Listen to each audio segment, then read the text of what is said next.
Kamusta? Sa video na ito, ipapakita ko ang pwedeng gawin gamit ang lumang Soviet na charger ng baterya ng sasakyan. May regulator ng kuryente sa charger at terminal block na kapag nilipat mo, nag-iiba ang voltahe mula 12V hanggang 6V.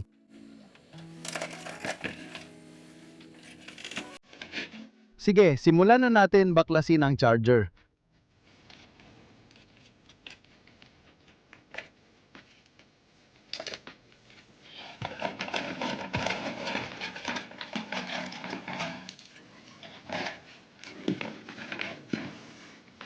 Sinusuri natin ang transformer at hinahanap ang secondary winding terminals nito.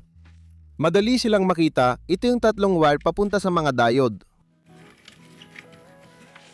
Ngayon, i-on natin ang charger at sukatin ang voltahe sa tatlong wire na ito. Sa pagitan ng dalawang dulo ay makakaroon ng 25 volts at sa pagitan ng dulo at gitna ay kalahati nito, ibig sabihin mahigit 12 volts. Kailangang ihinang ang wire sa mga terminal na ito.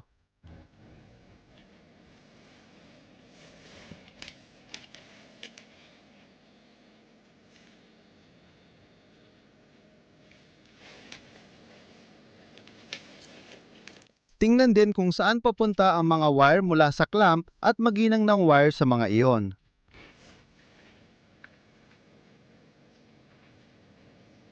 Ang pulang clamp ay plus, itim ay minus.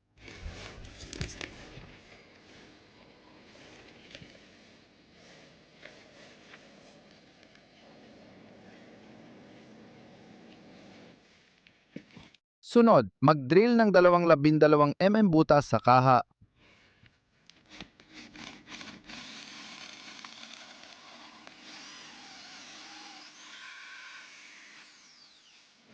Sa mga butas, ilalagay ang mga toggle switch at dito rin ikakabit ang mga wire ayon sa eskema.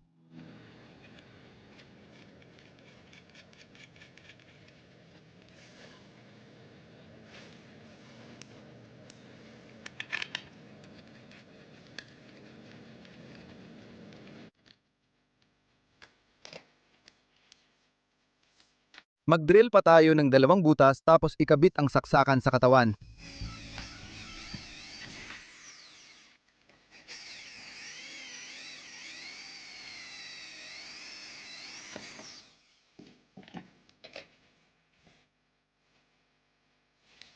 Sa saksakan, nakakabit ko na sa likod ng kamera ang 2 wire.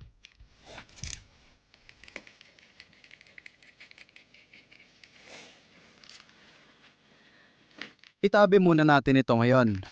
Kailangan din natin para sa paggawa nito ng 4 na transistor na IRF 3200 at 5 transistor na tip 40, 2 kapasitor na 4.7 microfarad, 4 na resistor na tig 10 ohms, 2 resistor na 600 at 80 ohms at 2 pang 4.7 kilo ohms. Isang proto board ang gagamitin natin para ihinang ang mga ito ayon sa schematic sa screen.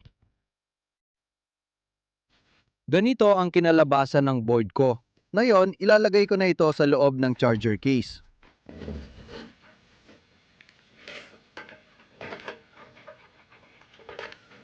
Para walang mag-short circuit, kailangan maglagay ng piraso ng plywood sa ilalim.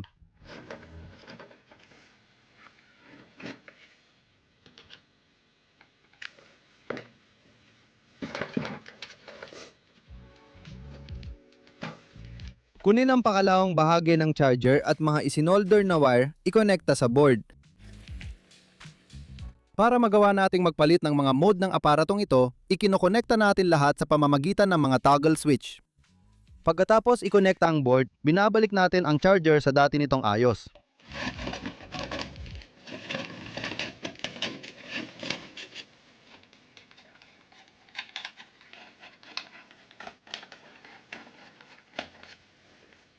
Para maging malinaw ang gamit nito, maglagay ng sticker malapit sa mga switch.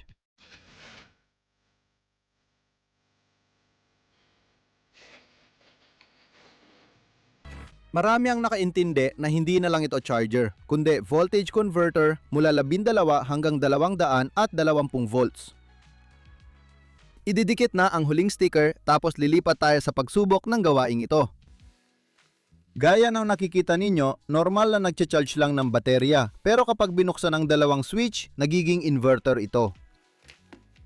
Galing sa baterya, 12 volts ang pumapasok sa device. Tapos nagiging 220 volts mula sa saksakan. Lahat gumagana. Ngayon subukan nating ikabit ang load tulad ng 200 watt na bombilya. Kaya ng inverter ito, subukan nating ikabit ang mas malakas na gamit.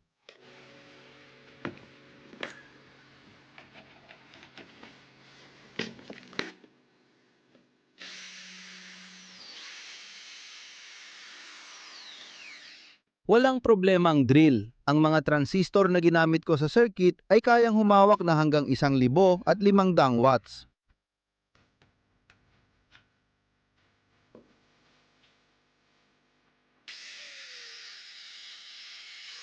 Umandar din ang grinder. Para di masunog ang mga transistor ng converter, kailangan lagyan ng maayos na heatsink.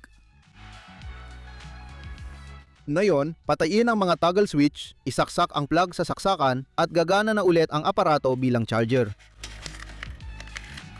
Ngayon, nagte-charge na ang baterya. Maaring gamitin ang voltage converter na ito sa mga lugar na walang kuryente.